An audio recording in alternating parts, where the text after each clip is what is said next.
Let's see what Mr. Risher has to say about Waymo, the competitor, and their current situation.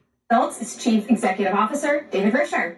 David, thanks for joining us. Sure, good to be here. Your outlook yesterday was a bit muted, and it has Wall Street concerned about potential demand issues there. You mentioned the California wildfires, cold weather. What else are your results telling us about the state of the rideshare consumer? So actually demand isn't a problem. We've got demand like you wouldn't believe. In fact, if you look at last year, so we did about 800 million rides. That's crazy, 820 million rides, 16 billion in bookings, and we're profitable, and we have free cash flow of $766 million. So the business has never been stronger, and our service has never been better. We're picking up a minute faster, 30 seconds faster than the other guys. I don't even want to say their name. But what we're also seeing is a little bit of lower pricing, a little bit. It's not something that we've super focused on, but I think maybe the other guys are trying to sort of compete. The other guys. Maybe something like that going on. The other So we guys. decided to be a little bit conservative and just sort of call it like we saw it.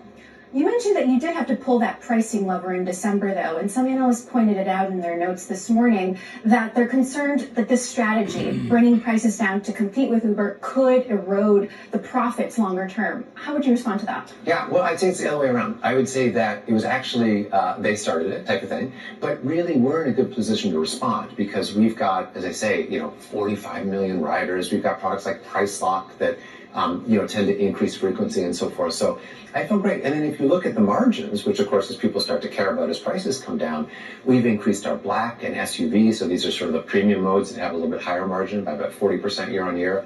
As I say, we're picking people up faster than ever, which is good for the economics. So no, I feel great about our position. But these competitive skirmishes, they happen from time to time. It's just part of the industry.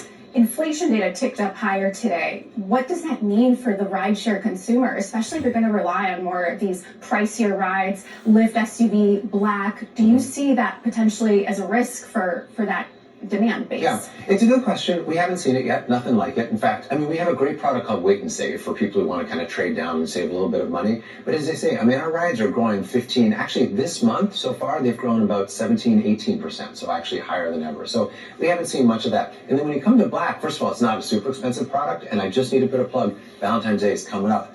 Put your order in now for a very special evening. Let's talk about competition again for a little bit as it relates to international expansion. You've stayed away from it for a couple years, but you do have a partnership with DoorDash, who is a global player. Talk to me about how you're thinking about global plans. Yeah, I love this question. So we've been in Canada for a couple of years now, seriously. The ride volume there has increased by about 100%. So we've literally doubled our volumes there.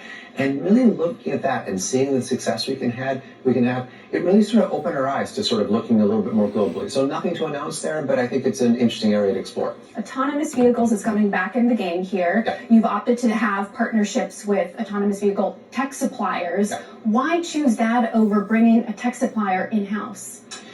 It's so expensive. Oh my gosh. just like for them, it would be very expensive to recreate all the marketplace that we do, supply matching, demand, pricing, just all these things. It's very expensive for us to try to get into their business. And so what we've done is partner. We partner, for example, with May Mobility that's got vehicles on the road in Atlanta later this year. That'll be a partnership that we do. And then with Mobileye, which serves tech to maybe 800 different car lines right now. That's going to be over time more and more sort of self-driving. So our strategy is we do what we do super well, I hope, and they do what they do super well, I hope. And when we partner, we're better together. Are you losing share to Waymo in any way? No. In San Francisco, it's flat. Interesting is, even as they increase in San Francisco, our share has been flat. Now, so that suggests that the market is expanding. Maybe it suggests that they're taking some share from the other guys. I don't know. In Phoenix, we're actually growing faster than average. So we grow about 15% nationwide. In Phoenix, it's a little north of that. So that also, and Waymo's quite active there. So that it's a great product, it's great technology, but I think a lot of people come and they use it and they like it, and then they come back to traditional rideshare and use this both. Your competitor, Uber, said it would, quote, hopefully partner with Tesla on autonomous vehicles. They said that last year. Has Lyft had any conversations with Elon Musk or Tesla about a potential partnership? I don't talk about individual things like that. I think, there's this sort of danger of kind of trying to win the press release and announcement war, and we try to win the service war. That's kind of our thing. So I won't say not. I think I think there'll be all kinds of partnerships. I really do. And the ones that happen, we'll kind of have to see. The incoming Transportation Secretary, Sean Duffy, has proposed that a federal level law should kind of supersede this patchwork of state by state rules for autonomous vehicles. Do you think this new administration would help Lyft's ambitions in autonomous vehicles? I do. Yeah, the state by state thing is really hard. I mean, it's you understand you want to do some local experimentation, and different states are different. They have different cultures, they have different geographies, different weather, and so on and so forth. But an overall sort of safety, kind of framework and general autonomous vehicle framework, I think would be very helpful in helping this industry move a little bit faster and frankly keep up with the way the rest of the world is going. Let's talk about a different aspect of regulation. Massachusetts just allowed Lyft drivers to collectively bargain while remaining contractors. Do you welcome similar moves in other states? We'll see. I mean, I don't particularly have a strong point of view. Let me flip it around. We've got great relationships with organized labor in places like Washington State, let's say, where we kind of collectively came up with a sort of a wage framework and a deactivation framework and a benefits framework, and that's great. But a little bit like your AV question, I would like to see that happen nationwide so that we don't have to do it 50 different times. And whether organized labor has a big or small role to play, I don't really know. That'll play out a little bit locally. But I think generally, look, we have a 70% earnings guarantee for drivers. 70%. Still selling the lie. Let me. Whoa. Stop, David. You're still pushing the 70% guaranteed earnings lie. I got to slap him down once again, right? Maybe even have to bring the sledgehammer to the lies. This is for the lies. This is for the 70% lie. Not for him, because then I'd be threatening physical. No, I would sledgehammer the lie down every single day. I do not know why he has to repeat his 70% earnings lie. Maybe he thinks if he says it enough times, drivers will start believing it? No.